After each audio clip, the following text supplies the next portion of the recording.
De quoi s'agit-il? Notre argument est le suivant.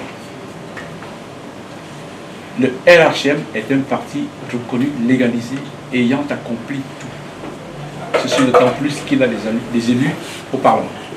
Pour l'heure, il est établi dans notre pays qu'un parti politique qui a des élus au Parlement et aux assemblées ne peut pas changer. C'est établi, c'est acté. Donc, imaginez qu'on veuille tuer le RHM pour mettre à la place du RHM le RPM, ce n'est pas possible. C'est ça notre démarche. Nous disons qu'il n'est pas possible de légaliser le RPM dès lors que le RHM a des élus à l'Assemblée. Ils sont 6 et ils sont 73 dans les assemblées locales. Ça n'est pas possible juridiquement, n'est-ce pas? Donc, ce que vous dites, oui, serait valable dans un autre contexte, mais pas ici. Nous ne faisons pas du triomphalisme. Pas du tout. Ce sont les textes qui organisent la vie des partis politiques qui s'expriment. Nous ne faisons que les suivre. N'est-ce pas? Donc il n'y a pas de crainte de notre côté. Mais vous savez, c'est vrai, vous dites qu'il s'agit du droit, et on dit souvent que quand on parle d'une manière générale, le dit-on, est polysémique. Le non dit est univoque. Donc dans le cas de la polysémie, oui, les gens peuvent comprendre comme ça, mais cette polysémie ne peut être valable que si on ne connaît pas le dossier. Dès lors qu'on connaît le dossier, qu'on connaît tous les éléments, tous les constituants du dossier, la polysémie s'effondre. Il n'y a qu'une seule façon de comprendre ce qui est écrit. Il n'y a pas d'ambiguïté. Il n'y a d'ambiguïté que ceux qui ne veulent pas voir et qui ne veulent pas comprendre. Ce n'est pas nous qui avons initié ça. Nous ne faisons que suivre. Nous refusons de nous mettre en marge de la loi. Nous ne faisons que suivre la loi. Lorsque vous allez vers ceux qui lisent la loi, ils vous disent ce que la loi dit. Et c'est ce qui vient d'être dit par le fait que notre compatriote ait pu amener ce dossier devant ceux qui lisent la loi. Ils l'ont lu. Parce que les choses sont claires. Ce que la loi a dit, si la loi avait dit le contraire, ça nous aurait étonnés, ça serait extraordinaire. Il n'y a pas d'ambiguïté possible. Donc, pour répondre à votre question, et pour vous rassurer, cette fois, nous, on ne fait pas preuve de naïveté. On s'appuie sur la loi, et la loi parlera aussi longtemps qu'elle parlera. Nous la suivrons. Il n'est pas question que nous, on accepte qu'on sorte de la loi pour nous amener dans des incertitudes, dans des choses qui risquent de créer des tas de problèmes.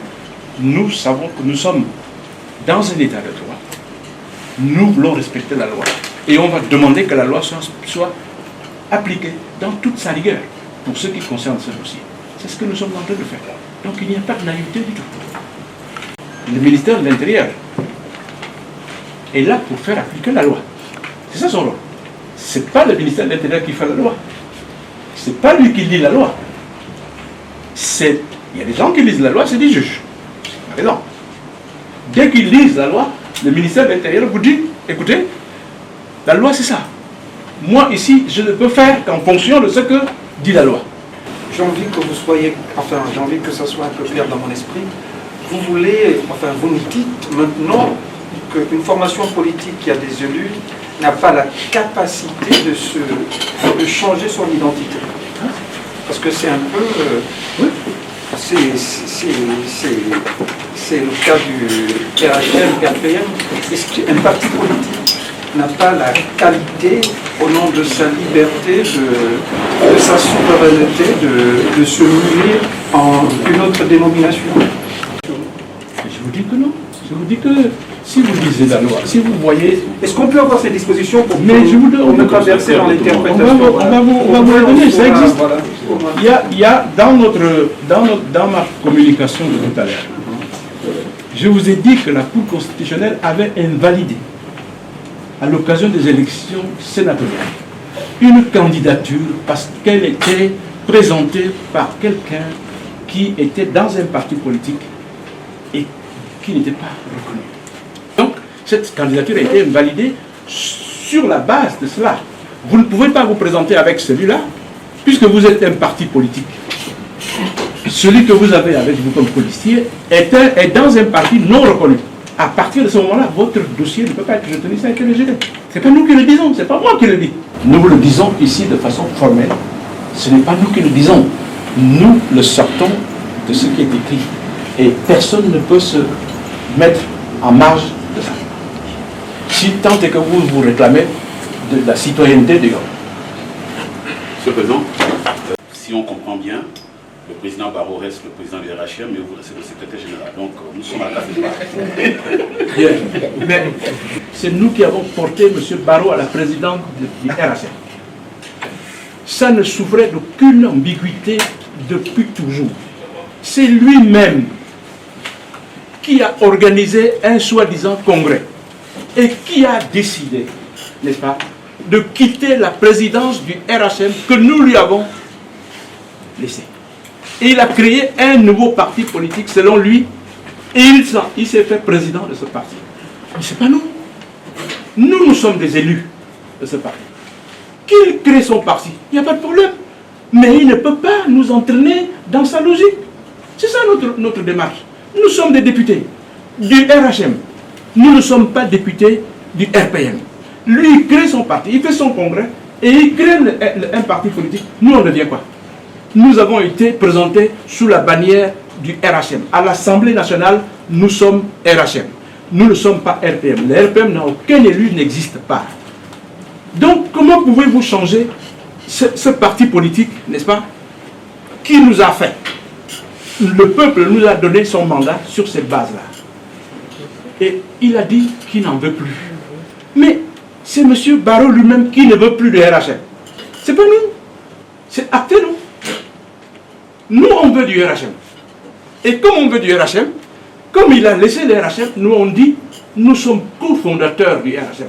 On a organisé un congrès pour dire que nous ne sommes pas d'accord avec ça. Puisque tu n'as plus besoin du RHM, tu ne veux plus être président du RHM, nous on va le récupérer. Écoutez, c'est comme un enfant que tu estimes être, je ne sais pas moi, qui a les pions ou qui a les teignes, tu le rejettes. Et puis moi, je viens le récupérer. Je dis non, puisque toi tu n'en veux plus, moi je le lave, je veux le soigner, je veux devenir son père. Tu reviens après pour me dire qu'il faut me rendre mon enfant. Mais c'est toi-même qui l'as refusé, non?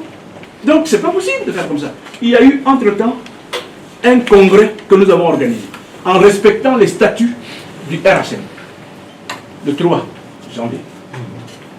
Nous avons organisé le congrès, on a dit, puisque le RHM n'a plus de père, n'est-ce pas? Nous, on va le récupérer, on va le mettre à flot, et on va continuer le travail. Mais de quel droit, M. Barrot, peut-il revenir pour dire que je vais être le président? C'est justement ces flous-là que nous avons clarifiés. C'est fini. Mais nous, on ne lui refuse pas d'être membre du parti. S'il le souhaite, il faut qu'il fasse la demande. C'est clair, non? Il n'y a pas de problème, il fait la demande, il va dire, mais vous ne savez pas que nous avons créé ça ensemble. On dit oui, mais toi-même tu es parti, non, oui. Bon, si tu annonces que tu veux revenir, il n'y a pas de problème, on te prend. Mais tu seras militant. Donc l'hypothèse que vous évoquez là, elle ne tient pas la route. Sur cette balle-là, vous le comprenez, non? Nous, on n'a rien fait. C'est lui-même qui a décidé de ça. Et nous lui avons dit, moi je leur ai dit, par celui qui est assis à côté de moi, quand il faisait le congrès, je leur ai dit, faites tout, sauf de faire ce que j'entends là. Parce que si vous le faites, vous nous entraînez dans des problèmes inextricables. Mais nous avons pas été suivis. Ça a été fait. Mais vous ne voulez pas tout de même que nous, on accepte d'aller à la boucherie sans rien faire. N'est-ce pas? Lui, il peut le faire. Parce qu'il n'est pas élu. Il n'y a pas de problème. Mais quid des autres? Nous, on devient quoi? Imaginez-vous qu'on légalise le RPM, nous allons aller aux élections. Nos mandats vont tomber. C'est ça la démarche. Si on légalise le RPM, nos mandats vont tomber. Ça veut dire qu'on va repartir aux élections. Voilà la réalité. Voilà ce qui se passe dit au Gabon. Voilà notre démarche. Nous, on ne lui a rien refusé. On a fait ça tranquillement. Est-ce que vous avez entendu depuis qu'on a contesté la présidence du RHM du RHM de Barreau. Est-ce que vous avez entendu ça? Allez le voir, demandez-lui qu'est-ce qui justifie que le RHM, qui est un parti nouveau, ça fait pas 10 ans, même pas 6 ans que le RHM est créé.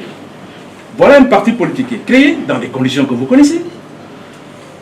Il va pour la première fois aux élections, il s'en tire avec 6 députés et 73 élus locaux. Qu'est-ce qui peut justifier que, après cette prouesse-là, on change de nom, de statut, de logo et de tout le reste?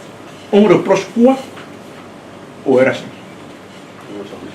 Les partis politiques plus anciens que nous sont allés avec nous à ces élections-là. Il y en a qui n'ont rien eu. D'autres ont eu un seul élu. Qu'est-ce qu'on peut reprocher au RHM? Demandez-le-lui. Mais la raison, la logique qui sous-tend ça, vous le lisez. Vous lisez ça, vous ne voulez pas le dire. Il n'y a qu'une seule logique. C'est que M. Menga, qui a accepté d'aller au gouvernement, on ne veut plus de lui, mais on ne peut pas l'exclure du RHM parce qu'il est cofondateur. Pour enlever cette étiquette-là, il fallait trouver autre chose. Il fallait trouver une pirouette. Mais cette pirouette ne marche pas. C'est ça la réalité. Vous pouvez monter, vous pouvez descendre, vous allez trouver ça. Sauf le contraire. Et vous voulez que j'accepte ça? Vous voulez que les amis qui ont fondé RHM, et ce que ça a coûté, chacun de nous a des états de service pour ça. Vous le savez très bien, non? Et qu'on accepte ça pour faire plaisir à un individu?